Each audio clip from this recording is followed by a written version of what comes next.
Jumpa lagi para siswa SMA MA kelas 12 bersama saya Martin Kanginan. Pada kali ini kita lanjutkan pembahasan kita yang diambil dari buku Maestro Martin Kanginan Kimia kelas 12 ya. Ini adalah buku yang baru terbit sehingga tentu soal-soalnya lebih baru.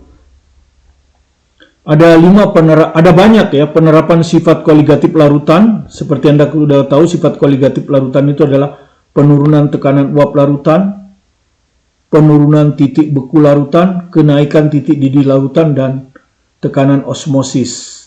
Ya, nah, jadi penerapan sifat-sifat itu ada banyak. Nah, kita akan menampilkan hanya 5, di mana 4 soal ini adalah kualitatif, sedangkan yang kelima ini yang kuantitatif. Ya, nah, yang untuk kualitatif ini ada 4. Yang pertama adalah tingginya kadar garam di laut mati. Jadi laut mati itu seperti danau ya. Danau disebut laut mati mungkin karena tidak ada ikan yang bisa hidup di sana. Ya, Anda bisa baca dari buku ini, itu ada ilustrasinya sangat banyak. Di sini halaman 35 ya. Anda bisa baca di situ. Di sini Anda lihat pendahuluan dari kadar garam tinggi di laut mati. Anda bisa melihat ini ada orang terapung di laut mati sambil membaca koran. Ya, mungkin di sini membaca laptop. Ya. Nah, kenapa dia bisa mengapung dengan mudah? Karena kadar garam di laut mati ini sangat tinggi. Seperti Anda tahu, air yang mengandung kadar garam itu massa jenisnya jauh lebih besar dari massa jenis air. Ya, sehingga tentu orang lebih mudah mengapung. Nah, kemudian kadar garam tinggi di laut mati ini menyebabkan, seperti Anda sudah tahu, kalau kadar garam tinggi, ya, kadar garam tinggi, ya, garam ini adalah terlarut ya, zat terlarut dalam pelarut ya. Pelarutnya itu air danau.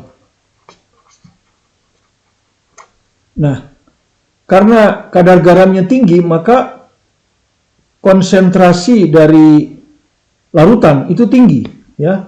Konsentrasi larutan itu tinggi. Ya, kemudian Anda sudah tahu garam itu elektrolit. Ya, sehingga dia akan terurai menjadi ion-ion ya. Sehingga tentu saja kalau kita sebutnya konsentrasi ya, kadar itu mungkin konsentrasi. Sehingga konsentrasi zat terlarutnya tinggi. Ya, zat terlarut itu garam-garam, dan garam-garam itu zat yang sukar menguap. Nah, karena konsentrasi zat terlarut tinggi, seperti Anda telah pelajari bahwa penurunan tekanan uap itu adalah fraksi ya. Fraksi mol terlarut ya.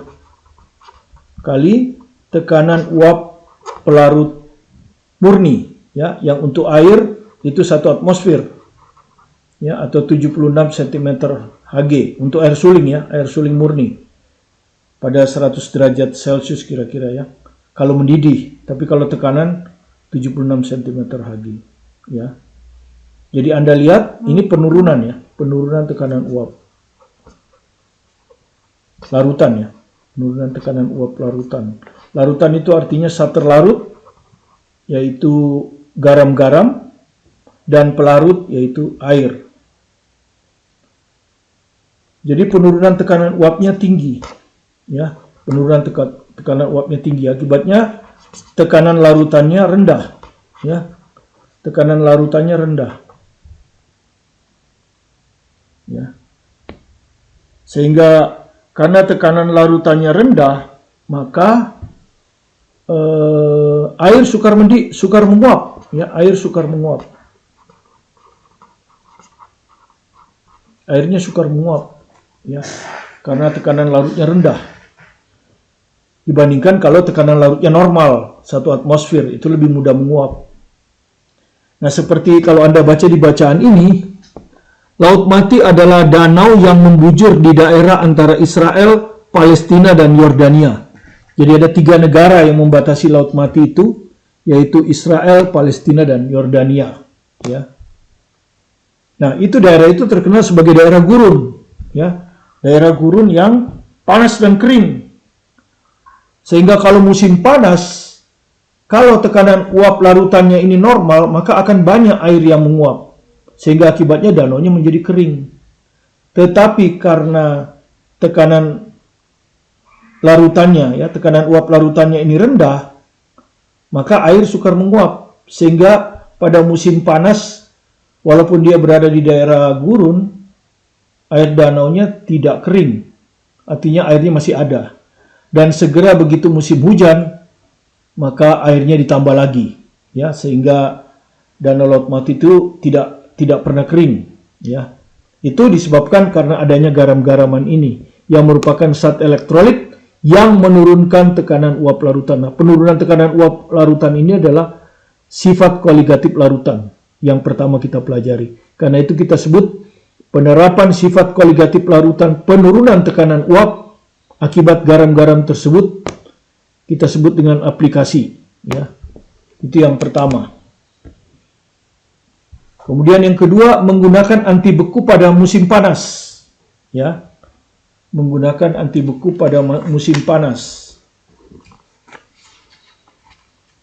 Nah, seperti Anda ketahui di negara 4 musim, ya, kalau Anda lihat gambarnya, di negara 4 musim, ini ada mobil itu ada radiatornya.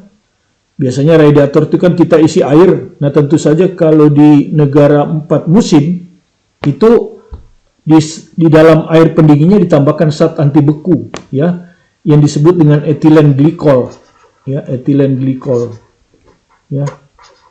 Nah, ini adalah pelarut kan, gitu, ya. Nah, pelarut ini akan menyebabkan pada musim dingin air pendinginnya itu akan membeku di bawah 0, sehingga diharapkan pada musim dingin air yang diberi zat anti beku ini tidak akan membeku,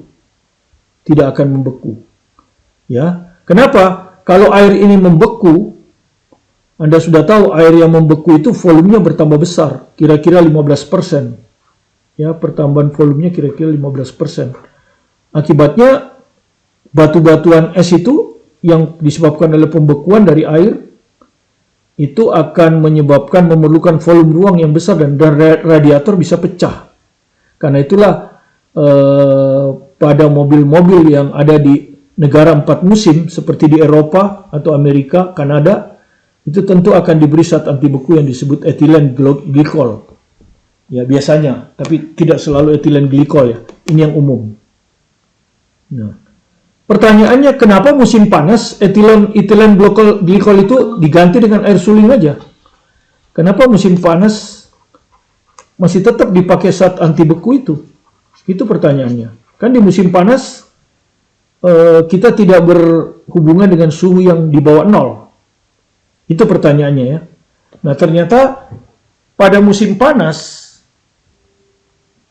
ya, tentu air itu akan cenderung mendidih. Kalau air biasa kan 100 derajat Celcius.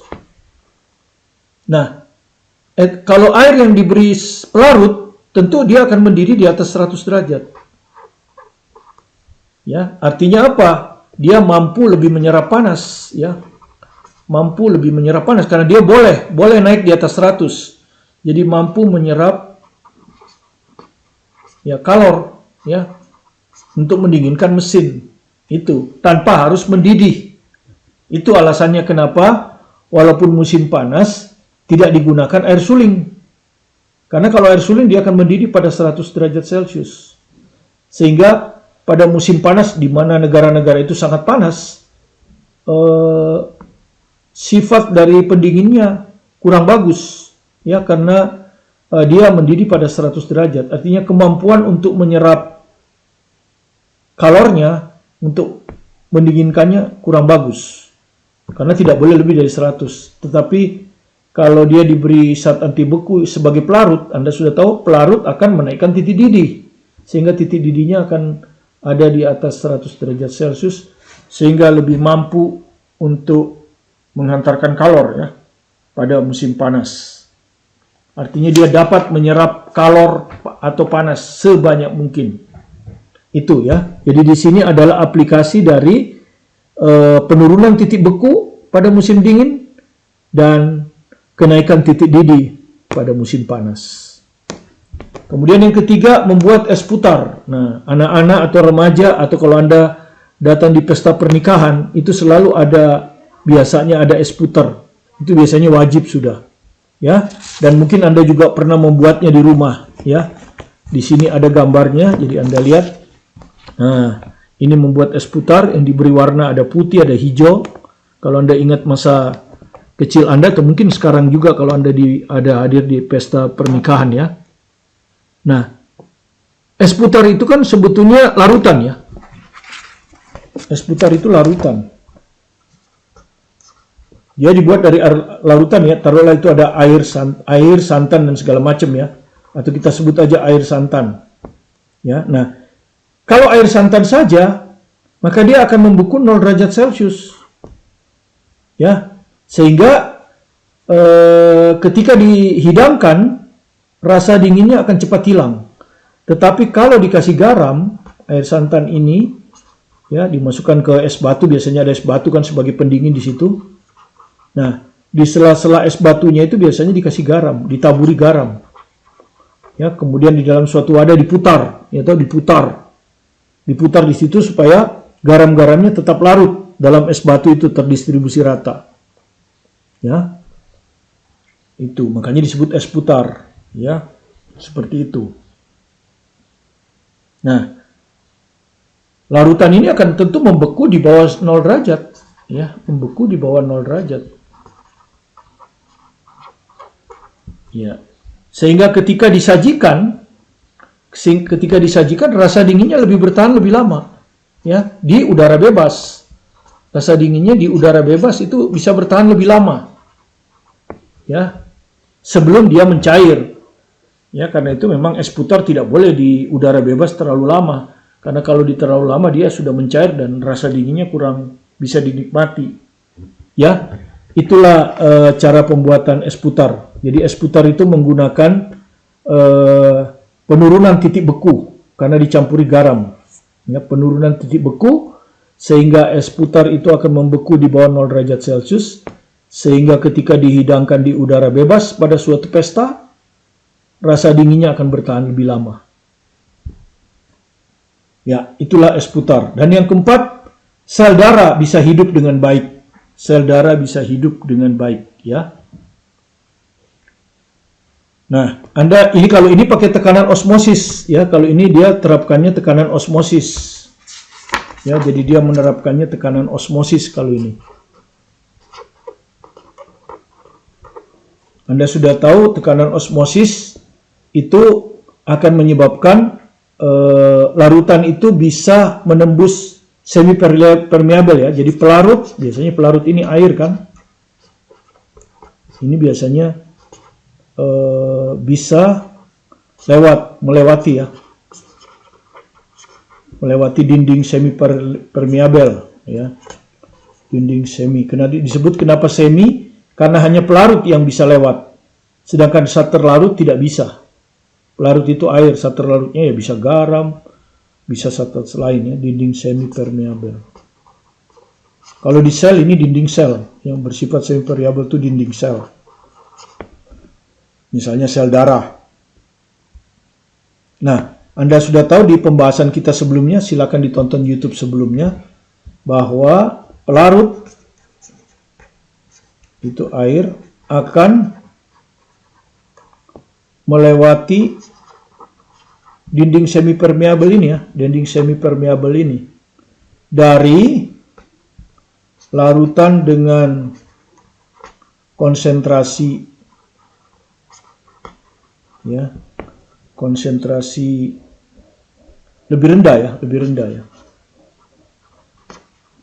atau encer, ya. Jadi pelarut, ya. Jadi pelarut dari larutan yang encer itu bisa melewati dinding semi permeable menuju ke yang konsentrasinya lebih pekat. Gitu, ya. Contohnya misalnya Anda punya wortel, ya, atau seledri. Itu layu. Kenapa layu? Karena seledri dan wortel sebagian airnya sudah keluar. Nah, untuk memulihkan, masukkan aja di toples berisi air, ya. Toples diisi air, masukkan wortelnya, ya. Apa yang terjadi? Konsentrasi di dalam wortel ini karena airnya udah sedikit, itu dia lebih pekat, maka air akan menuju ke sana, gitu. Molekul-molekul air akan menembus dinding sel, masuk ke dalam wortel, sehingga wortel yang tadinya layu menjadi lebih segar, ya. Jadi itu menggunakan sifat osmosis, ya, bahwa pelarut dari larutan yang lebih encer bisa melewati dinding semipermeabel, di sini dinding sel, dari konsentrasi yang lebih rendah ke konsentrasi yang lebih pekat. Itu contohnya kalau Anda punya wortel layu, Anda masukkan ke toples berisi air, maka wortelnya menjadi segar kembali. Kenapa? Karena wortel yang layu memiliki konsentrasi yang pekat, karena airnya sudah banyak keluar. Sementara air tentu konsentrasinya lebih besar, sehingga dia akan menembus dinding sel, dan wortel yang menerima molekul-molekul air akan menjadi lebih segar. Atau seledri, ya. Peristiwa sebaliknya terjadi pada mentimun, ya, di gambar ini kalau Anda lihat, ya. Ini adalah timun, ya. Kalau timun segar, Anda memasukkan ke air biasa, ya, air biasa, dia tetap segar. Tapi coba Anda masukkan ke air yang dikasih garam. Nah, artinya air yang dikasih garam berarti dia lebih pekat, kan? Air yang ada di dalam sini itu lebih pekat, ya. Jadi kalau kita isi ini mentimun, ini air, ini lebih pekat karena dia masih segar, ya. Nah, ini Anda kasih garam-garaman, sehingga dia konsentrasi larutannya lebih tinggi. Apa yang terjadi? Air akan mengalir dari timun keluar sambil menyerap garam, ya. Itulah cara membuat acar, ya. Jadi acar itu sebetulnya adalah timun dimasukkan ke dalam tempat yang diberi garam, ya, larutan air diberi garam, sehingga larutan air sekitar ini lebih pekat daripada air yang ada di dalam timun. Akibatnya air dari timun keluar sambil dia menyerap garam, ya, timunnya menyerap garam. Terjadilah apa yang kita sebut dengan acar. Jadi pembuatan acar kebalikan dari memulihkan wortel yang layu. Nah, itu prinsipnya adalah tekanan osmosis, ya. Kemudian itu juga diaplikasikan pada ketika Anda diinfus, ya, ya. Ketika Anda diinfus, cairan sel-sel Anda ini, sel-sel darah merah Anda, itu tekanannya harus sama dengan tekanan cairan infus, sehingga dia isotonik. Artinya air yang keluar sama dengan air yang masuk, gitu, ya. Seperti itu, isotonik, ya. Jadi kalau Anda baca di sini disebut apa? Larutan yang disuntikkan ke dalam tubuh haruslah memiliki tekanan osmotik yang sama seperti serum darah. Nah, itulah yang kita sebut larutan isotonik. Jadi tekanan osmosis dari larutan yang disuntikkan, yaitu larutan infus, sama dengan konsentrasi larutan di sel darah merah. Kalau larutan yang disuntikkan, ya, jadi kalau larutan yang disuntikkan, kalau Anda baca di sini, ya,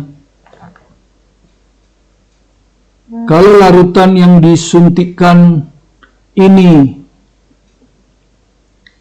konsentrasinya lebih kecil, jadi larutan infus itu konsentrasinya lebih kecil daripada larutan sel darah merah, ya, itu yang kita sebut dengan hipotonik, ya, hipotonik. Yang ini hipotonik, ya. Jadi larutan yang disuntikkan ini larutan yang disuntikkan, ya, lebih encer. Nah, Anda sudah tahu pelarut air akan mengalir dari yang lebih encer ke yang encer. Jadi dari larutan infus dia masuk ke dalam sel darah merah yang lebih pekat. Ya, jadi dari lebih encer masuk lebih pekat. Akibatnya sel darah merah ini akan membengkak. Lama-lama pecah. Ya, itu tidak baik. Nah, itu yang pecahnya ini tentu berarti sel darah merah mati. Itu yang disebut dengan hemolisis, ya. Ini yang disebut hemolisis. Sebaliknya, kalau larutan yang disuntikkan itu lebih pekat, ya, larutan yang disuntikkan ini di sini lebih pekat, maka tentu air akan mengalir dari sel darah merah ke larutan itu, karena larutan lebih pekat kan, hipertonik ini. Ya, jadi dia air akan keluar dari sel darah merah. Nah, ini sama dengan kasus wortel yang layu, ya. Jadi air dari wortel keluar, akibatnya dia layu. Nah, sel darah merahnya layu. Nah, kalau layu lama-lama mati. Nah, prosesnya ini disebut dengan krenasi. Jadi baik krenasi yang disebabkan oleh hipertonik yang larutan infus yang disuntikan, atau larutan obat yang disuntikan, atau hipotonik, dua-duanya nggak bagus, ya. Yang satu menyebabkan sel darah merah membengkak sehingga pecah, hemolisis. Yang satu menyebabkan sel darah merah layu dan akhirnya mati, krenasi. Oke, itulah fungsi dari aplikasi sel darah hidup dengan baik, ya. Jadi kalau tekanan darahnya isotonik, sel darah hidup dengan baik.